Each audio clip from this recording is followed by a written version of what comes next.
بسم اللہ الرحمن الرحیم۔ السلام علیکم ورحمۃ اللہ وبرکاتہ۔ میں محمد اسامہ سرسری آپ کی خدمت میں لغات سرسری کے تحت ایک دلچسپ لفظ کی شاعرانہ تحقیق کے ساتھ حاضر ہوں۔ اس لفظ کے مترادفات کیا ہیں اور اس کا جاننا کتنا ضروری ہے، ایک شاعر ان چیزوں سے اچھی طرح واقف ہے۔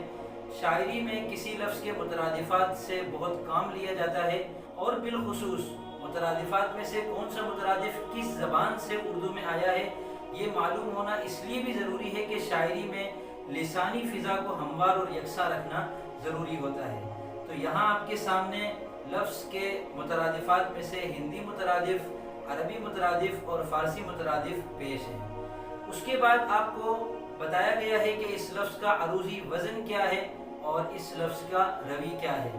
وزن کیا ہوتا ہے، روی کیا ہوتا ہے، اگر آپ نئے ہیں اور ان چیزوں سے ناواقف ہیں تو میرا واٹس ایپ نمبر آپ کے سامنے آ رہا ہوگا، مجھ سے واٹس ایپ پہ رابطہ کریں۔ انشاءاللہ آپ کے سامنے وزن شعری کورس بھی رکھوں گا اور قافیہ کورس بھی رکھوں گا۔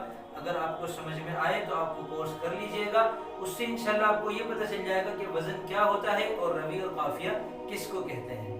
بعد ازاں لفظ کے دو قسم کے قوافی آپ کے سامنے پیش ہیں، ہم وزن قافیے اور تجنیسی قافیے۔ ہم وزن قافیوں سے مراد وہ تمام قافیے ہیں جو متعلقہ بحر میں ایک ساتھ سما سکتے ہوں، اور تجنیسی قافیے وہ قافی ہیں جن میں صنعت تجنیس کو ملحوظ رکھا گیا ہو۔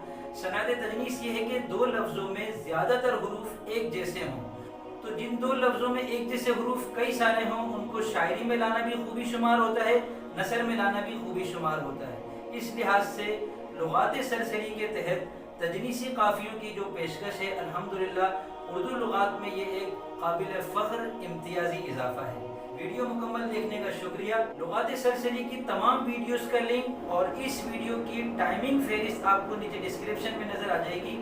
ڈسکرپشن میں جائیے، وہاں آپ کے سامنے ایک لنک ہوگا، اس پر کلک کریں گے تو لغات سرسری مکمل آپ کے سامنے آ جائے گی۔ اس کے علاوہ کون سی چیز اس ویڈیو میں کتنے منٹ پر نظر آ رہی ہے، اس کو ٹائمنگ فہرست کہتے ہیں، یہ بھی انشاءاللہ آپ کو نیچے ڈسکرپشن میں نظر آ جائے گی۔ ویڈیو پسند آئی ہے تو لائک کیجئے، اور اگر سہولت ہو تو اپنے دوستوں میں بھی شیئر کیجئے۔ ملتے ہیں انشاءاللہ جلد اگلی مفید ویڈیو کے ساتھ، تب تک کے لیے فی امان اللہ۔